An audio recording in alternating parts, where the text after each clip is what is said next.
Nos dijeron que el altar podía ser más bonito, más limpio, más blanco, pero al limpiar los colores, también borramos las historias.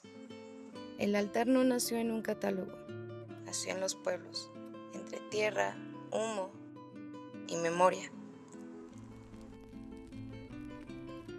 No se trata de diseño, sino del sentido.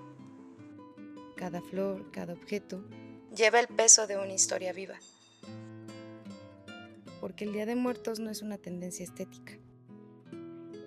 Es una conversación con quienes nos hicieron ser. What is up, y'all? It's Victoria Lopez, here to answer all of your burning questions. Today's topic, can I, as a non-Latino person, celebrate Dia de los Muertos? Before we get too far into the topic, there's two basic definitions that we need to make sure we're all on the same page about. First of all, who's Latino? A person who's Latino is a person from Latin America, or whose origins come from Latin America. It's different than Hispanic. Someone who's Hispanic has heritage specifically from Spain, hence Hispanic. Latino comes specifically from Latin America. This is very important when discussing holidays like Dia de los Muertos. Dia de los Muertos is a syncretic holiday, meaning it's a synergy between two things: indigenous tradition and Catholicism. It's the combination of the original Feast for the Dead that indigenous people had pre-Hispanic colonization and the Catholic tradition of All Saints' Day. The two fused together. It's something that was very common at the time. When Spain was colonizing Latin America, specifically Mexico, which is the region that I'll primarily be talking about, they would take indigenous traditions and indigenous rituals and combine them with Catholic religion to help interest people in colonization and hopefully get them to join their side, right? This fusion created a completely unique holiday and a completely unique tradition, which is why it's important that it's specifically Latino people and not Hispanic people, because it's something that originated in Latin America. This brings us to our second definition. What exactly is Dia de los Muertos? Dia de los Muertos is a Latin American holiday. It's celebrated in countries across the Latin American diaspora, but I'll be talking about it specifically in the context of Mexico and the United States of America. It's celebrated from October 27th to November 2nd, and it's a time for people to grieve and celebrate and honor their ancestors. During Dia de los Muertos, people build ofrendas, or altars. They give offerings to their dead. They hold vigils in cemeteries, they hold celebrations in squares and across the city, and they celebrate their loved ones. Dia de los Muertos is an incredibly important holiday. It's a time for you to remember your deceased loved ones, to see their death as a continuation of life rather than an end. It's a time to honor their memory, it's a time to connect with living family, and to remember who they are and to remember who you are and where you came from. It's a time to celebrate with traditions and with family and with community. In recent years, interest in Dia de los Muertos has had a huge uptick, especially since the release of Coco. And now, as people get to know more about it and they see it in stores and they see it online, they ask, could I build an ofrenda? Could I participate in Dia de los Muertos? I have dead that I want to honor. Can I do that through this tradition? One of the ways that I know it's fall is that my social media becomes a flood of Dia de los Muertos content, specifically around ofrendas. Ofrendas are the altars in which you honor your dead ancestors, and they come with some key ingredients, right? There's some key things that you're always going to include on an ofrenda. One of them is typically a picture of your ancestor or pictures of your ancestors. Typically, ofrendas are tiered. One of the important components is marigolds, is flowers that they're bright and orange.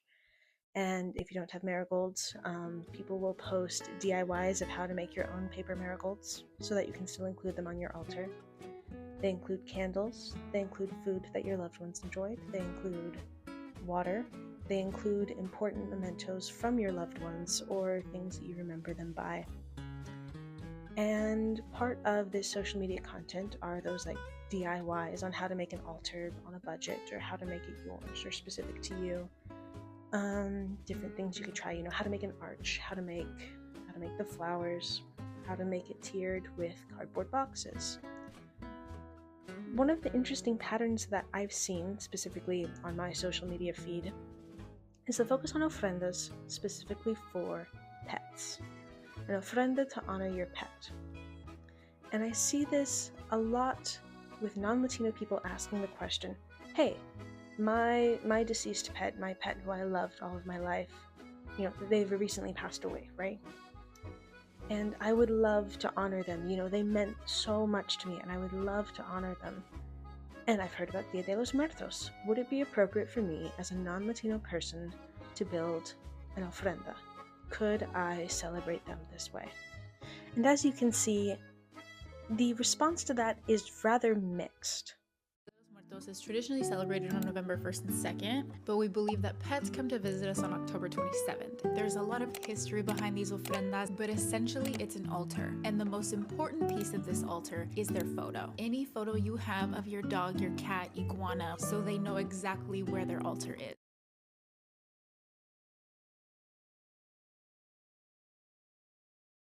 There's a lot of debate on whether you can even set up an ofrenda if you're not Mexican. Luther dying was one of the hardest things that I had ever had to experience. I can tell you what it smelled like. I can tell you how heavy my body was. I can tell you what my mouth tasted like just from crying for so long. Death doesn't pick and choose who gets to live based on what you look like or where you come from. Nobody can escape it, not even our pets. This helps bring you closer to them. Do it. Hi, this is a PSA that if you are not Mexican, you cannot celebrate Dia de los Muertos, and stop asking for permission. I've seen so many people this year asking in the comments of people's ofrendas videos about Dia de los Muertos that if they can participate even though they're not part of the culture because they have a lot of grief. While I understand grief is a very difficult thing to process, Dia de los Muertos is a closed practice specifically to Mexican culture. And I'm so tired of seeing people justify in the comments saying our culture is open to everyone, anyone can do it. May I remind you of the current political climate that we're in and everything that's going on under this administration, specifically with immigrants? Mind you, some of these people who are asking for permission if they can do an ofrenda have never spoken out about issues regarding ICE, regarding the current administration, regarding immigrant policies. Also, another thing I noticed is that a lot of these people who are doing the ofrendas, literally the only person or ofrenda they have up there is just of their pets. And it makes me irritated because their empathy only reaches as far as animals and not even to their family members. Like, you guys are disrespecting the whole point of this process. Yeah, so anyways, and also those of you doing the beige ofrendas this year that literally have no color and are devoid of all culture, fuck y'all, because you guys are the ones who are mainly giving permission to all these people asking if they can do ofrendas. You guys are such a fucking embarrassment. Like, holy, que vergüenza. People who are very quick to say, yes, absolutely, death is something that is universal. Like, you should be able to honor your dead. Like, of course you can make an ofrenda. Like, feel free to make an ofrenda. And to celebrate your pet. You have other people who are very quick to say, no, this is a closed practice. Like, this is not something that is part of your culture. This is not something that is part of your heritage. It isn't appropriate to make an ofrenda. And it's this social media dialogue that eventually made me ask this question: can I, as a non-Latino person, celebrate Dia de los Muertos? And if yes, then why? Why would it be appropriate for me to celebrate that when there's other closed practices? And if why not, then what goes into that? Why is it important to close a practice sometimes? First, something I want to ask is, why is culture important? What is the purpose of culture? Why do people hold it so dear to themselves? In the article, How Art Makes Us, he says, and I'm going to read this directly so I get this right: how does it work? How does culture do its thing? The short answer is that culture teaches us how to see. He says further, culture furnishes your mind with emotional knowledge and wisdom. It helps you take a richer and more meaningful view of your own experiences. It helps you understand, at least a bit, the depths of what's going on in the people right around you. Now, the author originally was talking about culture in the context of, like, specifically art and, attending museums, attending operas, like, connecting deeper with art. But this is also true for culture on, like, and ethnic perspective. Culture helps you see the people around you and see the people who came before you. It helps you understand yourself in the context of your community. It helps you understand the world from a unique perspective. And in that, preserving culture is incredibly important. Recently, Rockefeller Center put up an absolutely beautiful ofrenda. It was absolutely ginormous, like 25 feet wide. It was this gorgeous, gorgeous piece of work. They had a professional altarista, an artist who makes altars for Dia de los Muertos, put together this ofrenda to display in the front of the Rockefeller Center. It was something incredibly exciting. It was this highlight of Oaxacan culture, of Latino culture, in a place usually devoid of it. And it was beautifully made. It was purple, it had the orange marigolds that people have used to celebrate dead for centuries. It had skulls, it had like all of this meaning to it. It was really beautiful. It had candles. Except the interesting thing about it is that it didn't really seem to be an ofrenda for anyone. It didn't have anybody's pictures up there. It didn't have any food. Like, the whole point of an ofrenda, the reason you build it, is to remember people in your life, to remember important people. And this ofrenda didn't have anything. The only food it had was 3 bottles of tequila. And that specific tequila brand was sponsoring the building of the ofrenda. And so it became lifeless in a sense. It was devoid of the humanity that originally was the whole point of ofrendas. It became aesthetic. It lost the reason behind you would build that ofrenda. Something that I think captures the feelings around the Rockefeller Center ofrenda was a quick conversation between a reporter and a Oaxacan immigrant who had recently moved to New York City. The reporter asked the immigrant in Spanish as they both stared at the altar, ¿Qué piensa usted sobre la ofrenda? What do you think of the ofrenda? And the woman turned to her and gave this kind of confused look, and she was like, Vaya usted a saber. Who knows, right? It was built to honor them, right? It was built as this highlight of Latin American culture and to celebrate the immigrants in New York City, to celebrate this Latin American holiday in a place that typically didn't display a lot of like pride for Latin America. And so it's something really exciting, except it's been toned down to just this aesthetic at this point. Like, it lost the original meaning behind it. They could have put, people who had lost their lives while working for the city during the pandemic. They could have made it something really meaningful, but instead it became this hollow aesthetic art piece. Instances like the ofrenda at the Rockefeller Center are when people have reasonable concern about cultural appropriation. Cultural appropriation is the inappropriate or incorrect appropriation, use of traditions and of customs, where somebody who typically is in higher power or typically has, more of a presence, incorrectly takes a tradition or a custom from a people and uses it in a way to where it no longer has the soul behind the tradition. An easy example that most people would be familiar with is hula. Hula is a tradition that originated in Hawaii, and it's a way of dancing used to convey history, to preserve tradition, and to tell stories. It's an incredibly spiritual dance. However, as Hawaii's been colonized, people have seen hula just simply as a pretty dance, or even as something that's provocative. And people will take hula out of context and just use it as just something fun to do. Now, you can't have this discussion without also talking about Disney's Coco, released in 2017. The making of and the actual presentation of Coco actually does a pretty good job of showing what can be good and what can be bad when a larger entity of people who are non-Latino choose to try to represent a Latino holiday. There's a lot of things they did right. they went through decent effort to study the culture and to study the traditions of Dia de los Muertos. Originally, the plan was for Miguel, the hero of the story, to lose his grandma, and the story was going to be a story of him learning how to let her go.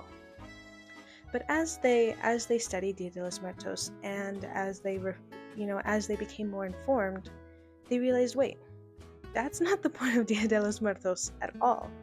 You're not supposed to let go of your dead. You're supposed to celebrate them, to remember them, to actually keep them in your life. Even as they're dead, they're still an important part of who you are. And so they changed the narrative of Coco to become, what it is now, right? They were able to really convey the emotion behind Dia de los Muertos and its purpose and intent. They were able to very clearly depict ofrendas and some of the traditions that come with Dia de los Muertos. And in those, they were very accurate. And seeing your culture depicted on such a large screen can be really powerful. It's a movie that's held very dear by a lot of people, and it's for good reason. However, there are some things that they didn't do great. For instance, they depicted the land of the dead as this class structured society of whether or not you're being remembered and whether or not you're not. It depicted offerings as almost a passport to get into the real, into the living world. And it depicted alebrijes as spirit guides. That has no basis in fact. The original guy who created alebrijes saw them in a dream, made up the name alebrije, and decided to make little statues of them. That's where alebrijes come from. There's no history of them being spirit guides. But now, because Disney depicted it in Coco, you'll see alebrijes all over ofrendas and all over Day of the Dead merchandise. In that way, Disney changed the tradition of Dia de los Muertos, and that's a pretty major deal. And so there's things that they did good, and there's things that they didn't do so good at. And that's kind of what happens when you represent culture that isn't necessarily yours, and traditions that you personally didn't grow up with. Disney's Coco and the Rockefeller Center's Ofrenda are both two examples of proof that Dia de los Muertos is becoming more popular across multiple countries, and especially here in the United States. And as it becomes more popular, it becomes commercialized. You start seeing Day of the Dead costumes in Target, or different decorations, or different things in stores to commercialize Dia de los Muertos. And there's been this kind of outcry as this happens to not commercialize Dia de los Muertos, to not make it a corporate holiday. And this is where it gets interesting. One could argue that Dia de los Muertos has always been a commercialized holiday. Even if you take it back all the way to indigenous feasts, there was always a huge increase in money spent at vendors and at performances, and to buy food for the feasts, or to buy things in preparation of that day. Once it became more Dia de los Muertos after Catholicism was involved, people would buy candles or would buy prayer offerings from the Catholic Church, and they would still be buying performances, and they would be buying musicians, and they would be buying food and different decorations in preparation for the holiday. As it continued to grow a bigger foot in Mexico and in other Latin American countries, the vendors just increased. The buying just increased. It's always been a holiday where you're going to spend a fair amount of money. And in that way, it's always been a commercial holiday. Throughout the entirety of its existence, Day of the Dead has always been intimately tied to financial profiteering and financial gain. And that doesn't necessarily make it a bad thing. In fact, the holiday's commercialization, you could argue, has ensured its survival. And as it's become commercialized here in the US, I think it will help continue the survival of Dia de los Muertos. This is something else that I want to quote directly, so you're going to watch me read this. This is from Matthew Sandoval, in his article, How Commercialization Over the Centuries Transformed the Day of the Dead. And he says, in 2019, I talked to a grandmother building a Day of the Dead ofrenda, an altar with offerings for her family's dearly departed that included candles, food, flowers, and festive decorations. For years, she tried to get her grandchildren to help her erect the altar for their ancestors, to no avail. It wasn't until they watched Disney's Coco and saw sugar skulls at Target that they took interest in the holiday. Now they eagerly help their grandmother build the altar. It was the commercialization. It was a larger entity profiteering off of Dia de los Muertos that had her grandchildren take interest in the holiday. There is cause for concern when a larger entity or a larger corporation uses a cultural holiday or a cultural tradition for profit and makes merchandise off of it. However, commercialization can also be used as a tool to help preserve a holiday and preserve a culture. Without seeing Coco, without seeing the sugar skulls at Target, his grandmother's grandchildren would not have been involved in their heritage in this way. When talking about non-Latino people interacting with Dia de los Muertos, I'd love to talk about the example of Mesquite, Mexico, and the tourism there during Dia de los Muertos. Mesquite is a small agricultural rural town in Mexico that also has pretty big celebrations for Dia de los Muertos. And because of these celebrations, they've had a huge influx of tourism around that time for the past while now. And they don't have the infrastructure to support tourists. So what they do is they allow tourists to camp out on the chinampas, on their fields, and they'll open up their houses so that tourists can use the restroom. And they'll allow tourists to sit on the roofs of their houses overlooking the cemetery so that they can watch the celebration and the alumbrada, which is where they hold a vigil in the cemetery for their loved ones. In fact, it's been so popular and so many people have joined that they've begun holding a second alumbrada the week after Dia de los Muertos so that more tourists can view it and more tourists can see it. And one might initially think that this would be probably a pretty aggravating thing, but the people there hold a generally neutral feeling about this. It's a nice source of income. You know, you have all the tourists buying things from the vendors and all of them paying to see these things. But it's not necessary. It's not something that they rely on. They have other sources of income.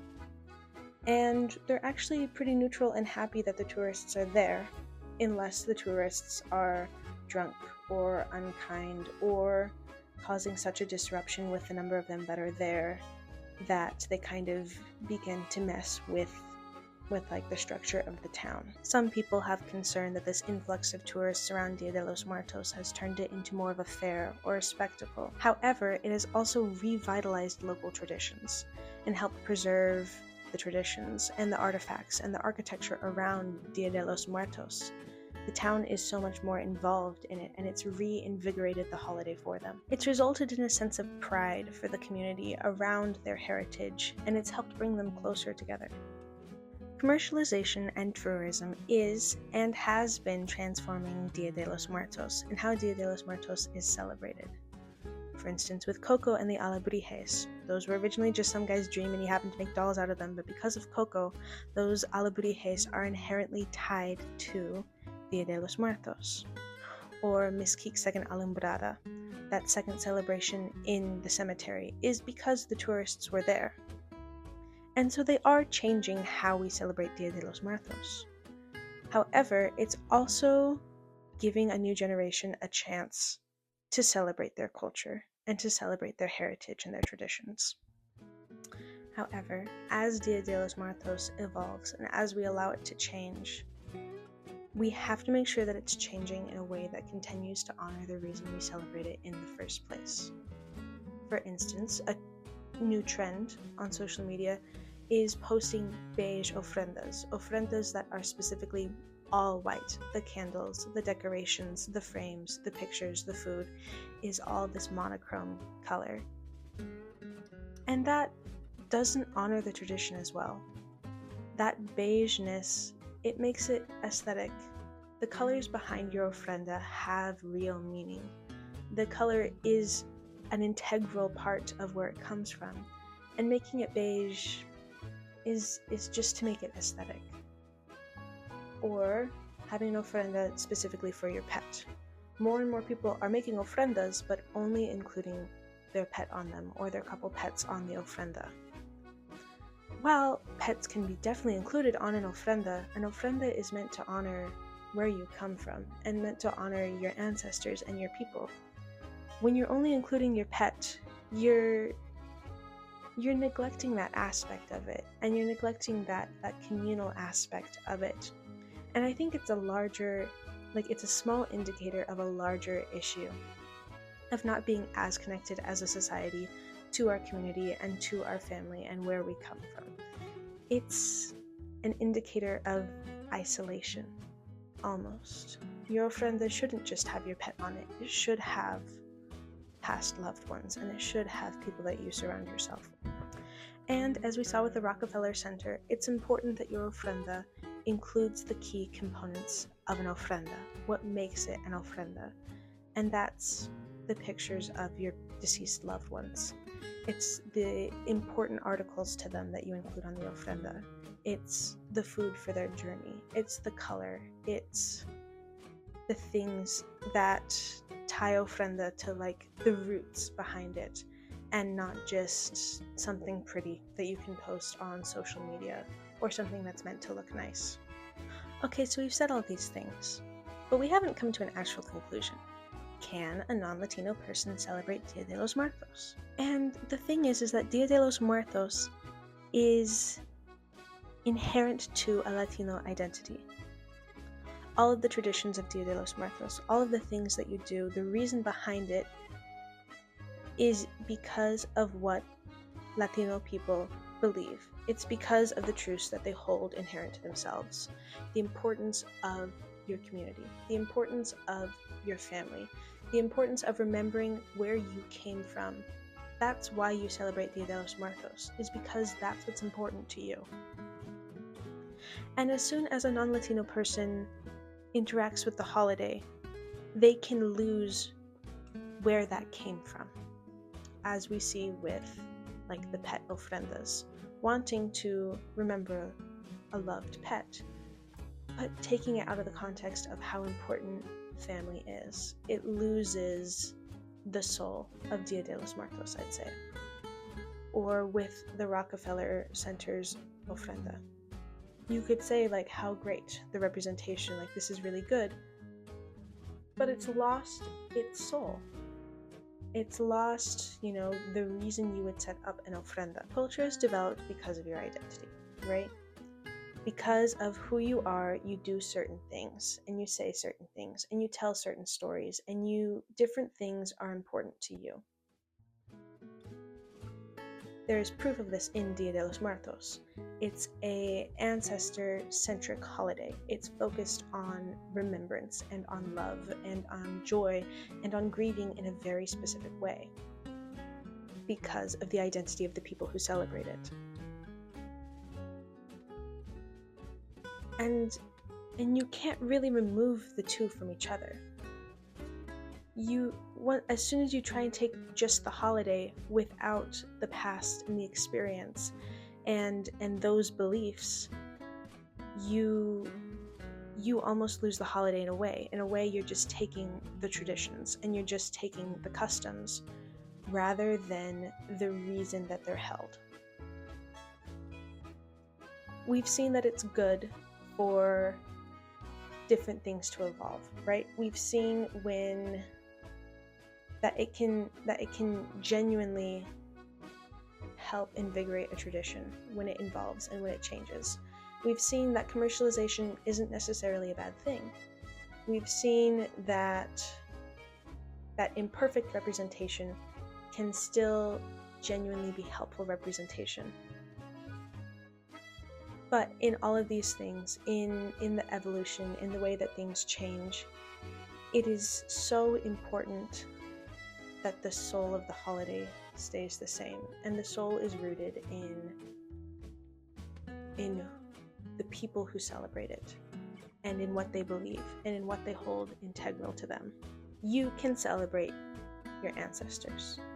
That's not something that's that's exclusive to being Latino. You can put up pictures of them. You can put up things that you remember about them.